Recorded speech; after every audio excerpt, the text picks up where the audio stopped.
There we go. We got about... Oh, hi. Sorry, we're running a little bit late. Excuse me a sec. Hey, Bob, make fast. Sorry, man.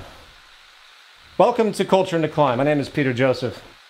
You know, this show is designed for those that want to be a little more skeptical about society, because perhaps you're like me, and as you stumble around this experiment we call global society, you can't help but feel an increasing sense of unease, perhaps even frustration, with respect to how we, the human family, have chosen to organize ourselves on this little planet.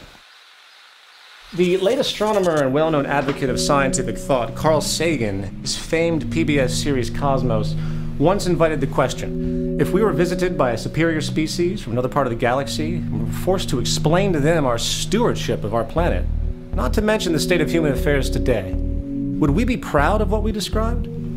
How would we frame our explanation of how almost half of the world, over 3 billion people, are either barely surviving in abject poverty and sickness, or are simply dying off unnecessarily at a rate of about one person every couple of seconds, all occurring in the wake of an advanced technological reality where we could easily feed, clothe, and house every family on Earth in a respectable standard of living?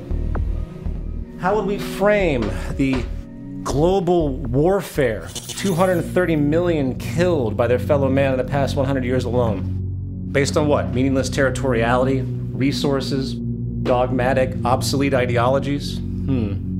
Again, this all occurring in the shadows of a looming scientific recognition that we are indeed simply one family, sharing one household, bound by the exact same laws of nature, and hence the same unifying operational ideology. How about our economic system? The bedrock of what defines our society, not to mention our dominant motivations. How would we explain the reality that rather than organizing ourselves efficiently as a single system to properly manage this household we share, we childishly divide and compete and exploit each other through an archaic, completely environmentally decoupled game? A game, by the way, which not only appears to perpetuate a vast spectrum of social atrocities, but now seems to be further destabilizing society, decreasing our public health. Sorry to say, as an individual, I really don't care what you believe, nor do I particularly respect it. Why? Because I don't really respect what I believe either. There's no evidence to show that any of the traditional values, establishments, or social structures, common practices we have today will be relevant tomorrow. The only thing that appears to stand the test of time is this very notion of change, the ever-evolving understanding of ourselves and the world we inhabit. Perhaps some might think that that's actually the definition of human intelligence. What do you think about that? Less about what we know, more about how vulnerable we are. So when you look out your window, ask yourself, do you see intelligence or do you see dogma? Do you see a culture listening and working to realign itself with the ever-emerging natural orders as they unfold? Or do you see desperately stubborn efforts by many, particularly those in positions of power, trying to keep everything the same to the detriment of the entire human experiment? You know, like you, I might be only one member of this family that is now 7 billion strong. And like most families, yeah, sometimes it's hard for us to agree. But sometimes things get so bad, we need serious intervention. The following series is that intervention in the hope to salvage what is clearly a culture in decline.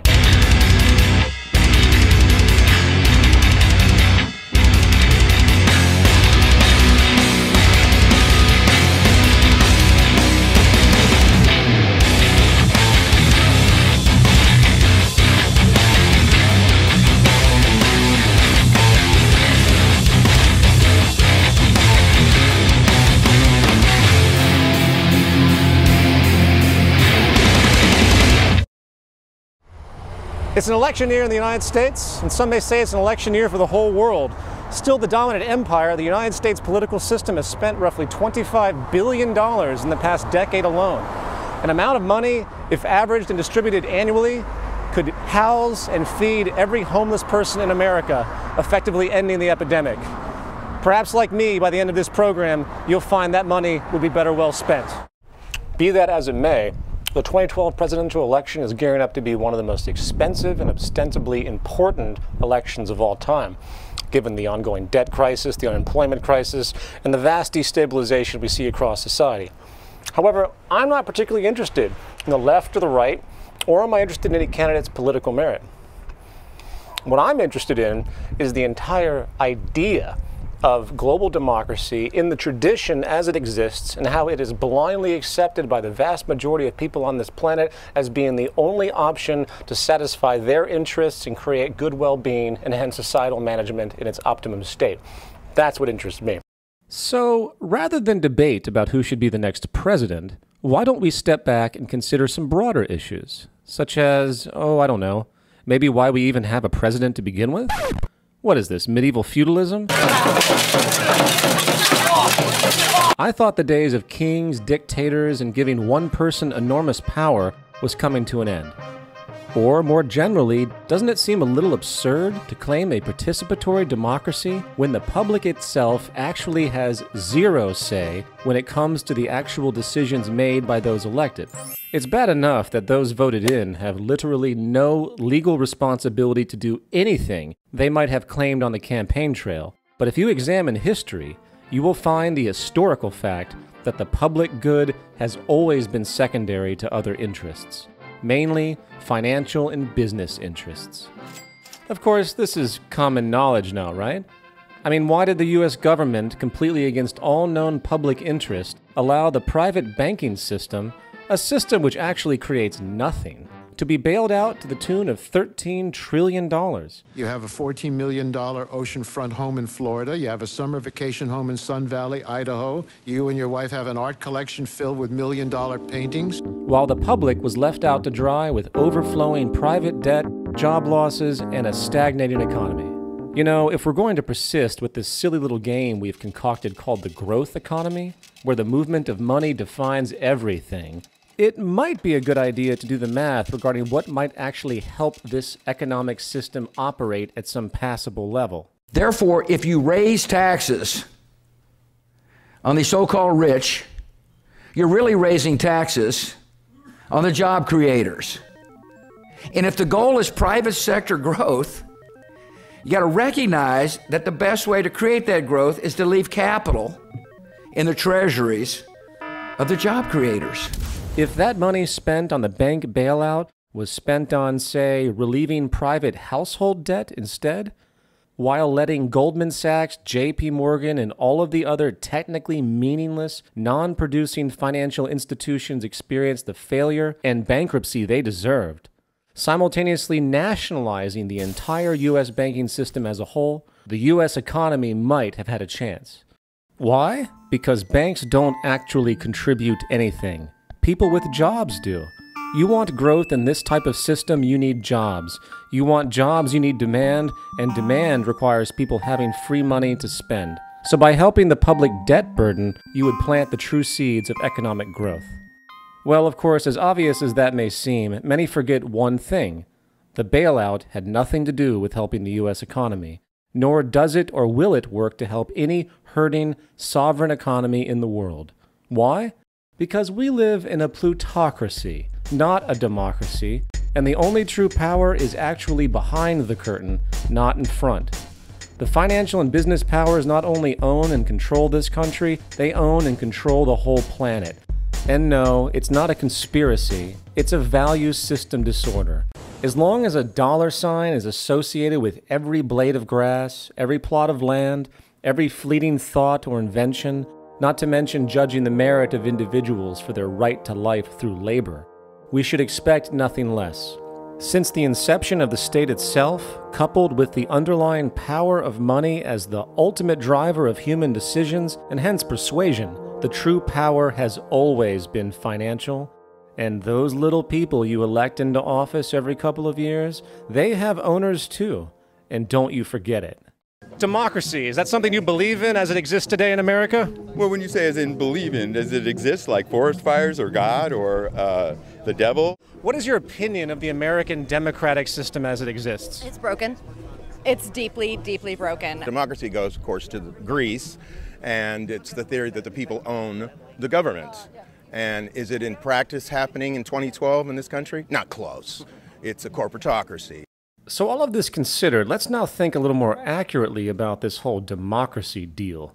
Since the tradition of our democracy has to do with representatives elected to apparently do our thinking for us, a critical question becomes, where do these people come from? Why are they the ones on your TV and not others? Did you decide that these people are the best choices to compete for such critical leadership? Or have you noticed that the most pronounced candidates, especially the presidential, sort of come out of nowhere and through the media are given credence merely by repetition of exposure? The term democracy comes from the Greek demos, which means people, and krates, which means rule. And so the people of a given society express their opinions through votes, and policy is created by the majority's interest. It appears the process was formalized in ancient Greece and has been adapting ever since. However, it didn't take long for a bit of cynicism to emerge with respect to the process itself, given the fact that the entire basis of the idea assumes that the voting public actually is educated enough to know what they're doing. Franklin D. Roosevelt once acutely stated, "Democracy cannot succeed unless those who express their choice are prepared to choose wisely. The real safeguard of democracy, therefore, is education." Winston Churchill, on the other hand, was a little less forgiving, stating, "The best argument against democracy is a 5-minute conversation with the average voter." And, of course, the infamous Mark Twain jumped to the inevitable punchline, stating, "If voting made any difference, they wouldn't let us do it." I would like you to ask yourself, if we were in the ruling class, the investment ownership class, to paraphrase Thorstein Veblen, and we wanted to preserve our interests against any interference, what would we do? Well, first we need to take the broadest possible view we can. We need to make sure the voting public is as uninformed as possible regarding relevant issues that might contradict our establishment's practices. Coupled with that, we also need to eliminate as much independent, logical, causal, scientific thought as possible. So, let's support an extremely underfunded, outdated, and deprived public educational system. A system focused on merely getting a person a job one day, not teach them how to critically and logically think. At the heart of democracy really is the basic assumption that the public is well educated about critical thought, they know how to think about things and evaluate, and therefore they can make proper decisions, right? What is your opinion on American education and hence its effect on the democratic process? I think that, we have multiple problems in the education in America. One, I think we're dealing with the dumbing down of America. And do you feel that this sort of poor educational system actually benefits the establishment? Oh, absolutely. Absolutely. Keep them stupid, keep them easily entertained. If they're uninformed, they can't fight back. However, to further reinforce this, we also need to push and reward belief systems that support passive obedience. Belief systems and values that are stubborn, irrational, and promote closed thinking. Religion becomes super helpful in this circumstance. Is it possible that religion is being politicized and that candidates are using it as a tool? I believe that God created the universe. And we're enjoined by Scripture and the Lord Jesus to oppose it with all our might. Let us not pray that God is on our side in a war or any other time, but let us pray that we are on God's side. May God bless the Seventh-day Adventist Church. I thank the God who loves us, the God who gave us life, who gave us our being. And so to every sailor, soldier, airman, and Marine who's involved in this mission, let me say, you're doing God's work. If people are groomed to be obedient and follow blindly, they are ripe to extend that obedience to others who claim authority. Check. Next, it's critical we recognize a unique sociological characteristic of the human condition, something we will call herd psychology. This is the tendency for us humans when faced with mass appeal to often behave in extremely thoughtless and malleable ways. In the words of Charles Mackay, famed author of Extraordinary Popular Delusions and the Madness of Crowds, men, it has been said, think in herds. It will be seen that they go mad in herds, while they only recover their senses slowly and one by one. However, this doesn't just apply to, say, a soccer riot. Such mob persuasion can be generated through simply shared cultural events. Remember September 11th? Talk about mass insanity. This event created an immediate crowd madness with fear and revenge. And it didn't take long for the U.S. government, and other governments in fact, to harness that madness and funnel support for draconian legislation and illegal invasions. However, this herd psychological tendency is not only very useful for implanting and guiding perceived issues of importance, it is also critical in setting rigid limits of debate, creating the tendency for those who begin to question beyond those limits to be ostracized and rejected by the herd itself. You know, if someone talks about a more equitable distribution of income in society, all the growth that has occurred in our country over the last decade or more has gone to the upper 1-2%. Fucking communists. If someone speculates about the obvious power manipulation and corruption, God damn it, I am so sick of these conspiracy theorists and their lies. The Federal Reserve does not collude for its own self-interest. And heaven forbid we get those do-gooders who want to actually apply modern scientific knowledge and improve society with it. Yeah, right. Feed, clothe, and house everybody on Earth with technology? Utopian jackasses. Remember, probably the greatest way to control human thought is to establish a deep fear of social rejection and associate that fear to culturally taboo subjects. So, that groundwork in motion, we now have to deal with the pesky problem that the public just might wise up enough and work to maneuver a person into political power that will cause us problems. Therefore, some more specific structural safeguards are in order. Basically, we need to make sure those unwanted candidates are unable to get anywhere near the major outlets for public digestion. And if they do, the practice is to treat them like freaks. Are you suggesting that heroin and prostitution are an exercise of liberty? What you're inferring is, you know what? If we legalized heroin tomorrow, everybody's going to use heroin. How many people here would use heroin if it was legal? How do we do that? With money. And our corporate constituency has plenty. We just need to make sure the use of this money for political influence goes uninhibited. In a U.S. Supreme Court 1976 decision, the freedom for a candidate to use unlimited personal money for their campaign was deemed legal, equating spending money with the right of free speech, in fact. What this translates to, in effect, is the removal of any regulated fairness of expression, and hence whoever has the most money has the most resources and hence effect. Perfect. However, let's secure this a little bit farther. Let's also make sure that our corporations are given the legal right to promote our little puppets without limit. Luckily, in 2010, our pals again at the U.S. Supreme Court confirmed that the government may not restrict political spending by any corporation in candidate elections, as they are, once again, protected by the First Amendment. So now we can buy mad ad space to promote whoever we want as much as we want, drowning the opposition in the media. And double check. Okay, now those broad measures in place, it is still important to control the basic unfolding of the electoral process from start to finish. The best way to do this is to create a false duality, the illusion of competition between parties. We need a two-party system that constantly argues with each other in general, but still upholds the basic elitist policies we need to maintain our advantage. The beauty of this dominant two-party farce is that it not only gives the public the needed illusion of choice, it more importantly oppresses those upstart third parties.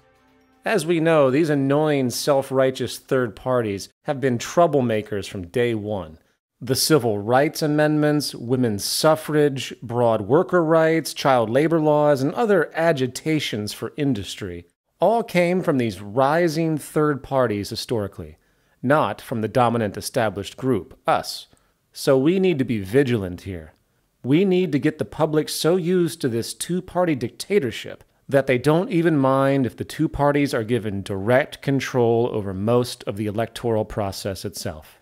They need to have the power of organizing the rules of electoral redistricting, the primaries, the caucuses and debates, and of course we, the ruling class, will moderate their actions through lobbying, campaign contributions, exactly what the free market promises, the freedom to manipulate everything.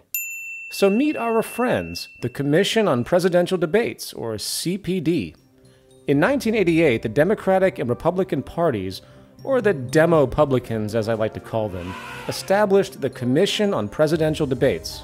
Posing as a nonpartisan institution, the CPD successfully took control of the most influential election event, the presidential debates. The CPD, which is a private corporation co-chaired by the former heads of the Republican and Democratic parties, decide through secret contracts who is going to participate in the debates and what is going to be talked about. So those pesky third parties, along with controversial ideas, can only come into play if the Demo-Publicans decide they can. I mean, really, can you imagine what would happen if those annoying social upstarts actually were able to go up against the trite, miserable logic and narrow subject matter typical of our rigged debates? But for the nurse, the teacher, the police officer who, frankly, at the end of each month, they've got a little financial crisis going on. They're having to take out extra debt just to make their mortgage payments. We haven't been paying attention to them. And if you look at our tax policies, it's a classic example. I'm sorry to interrupt, Mr. President, but I couldn't agree more.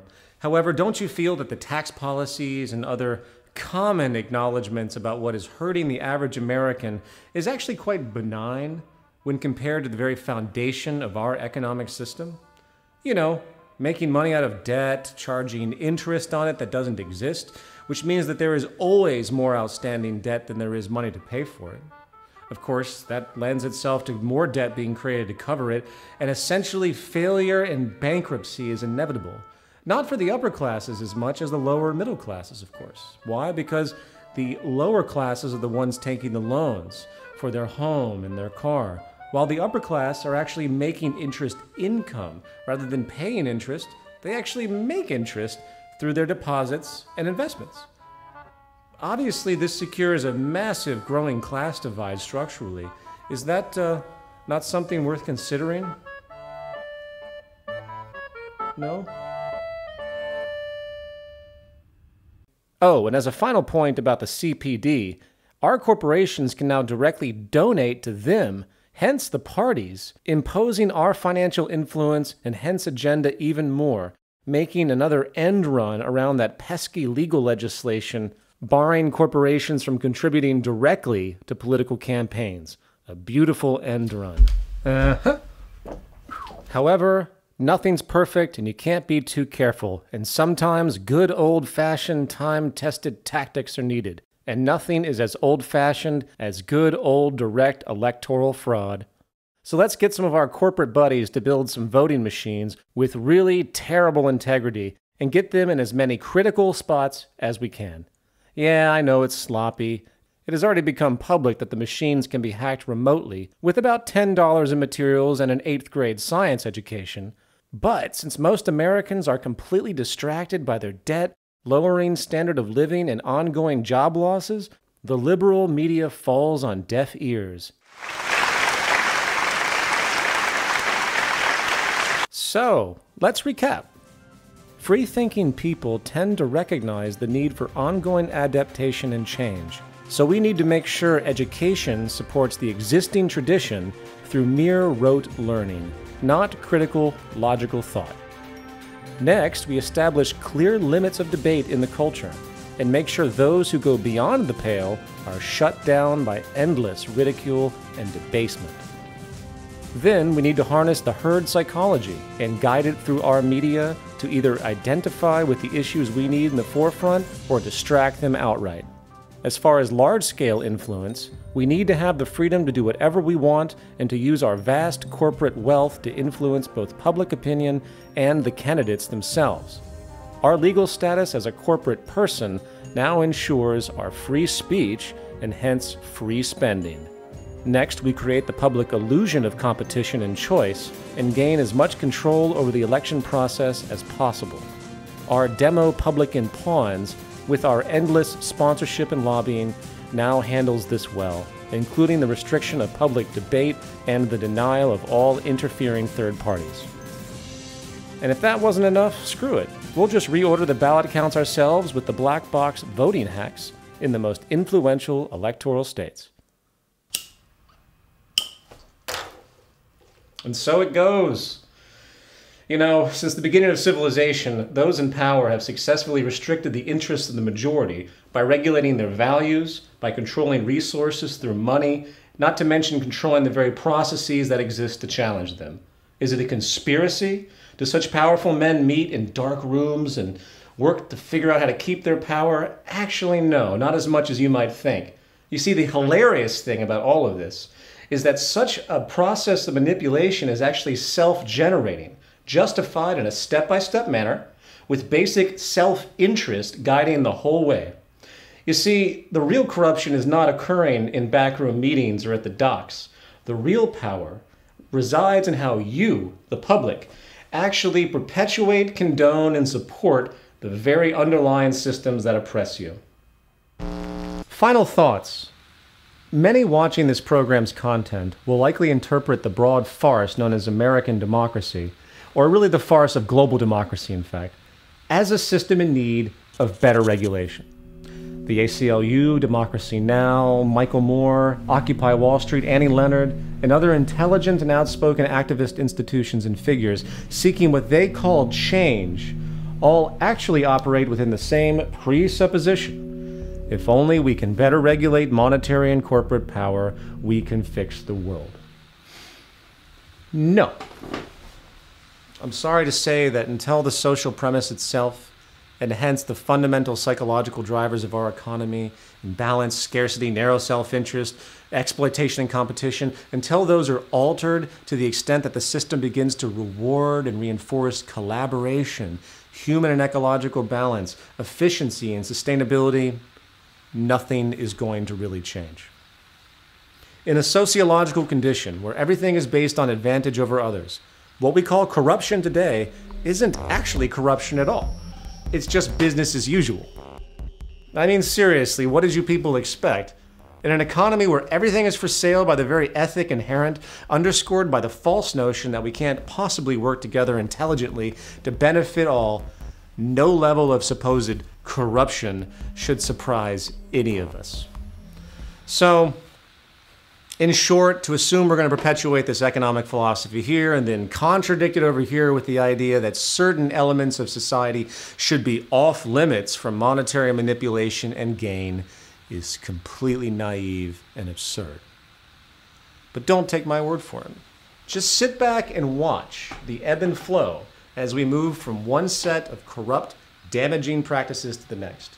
Sure, we'll slowly fix a few issues with our in-the-box thinking, but until the whole system is addressed at its core, unfortunately, it's all mostly a waste of time, and improvement will be very, very little.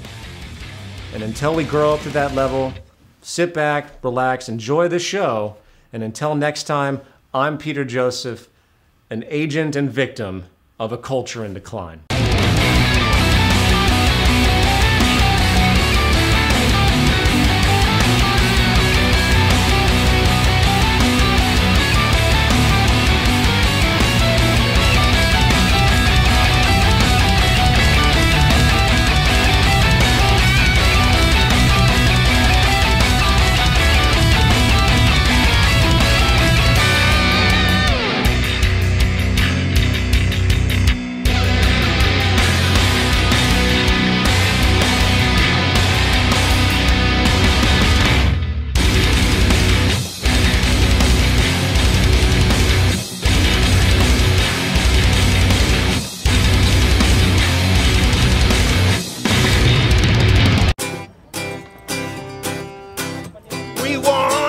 Take, not corporate tyranny.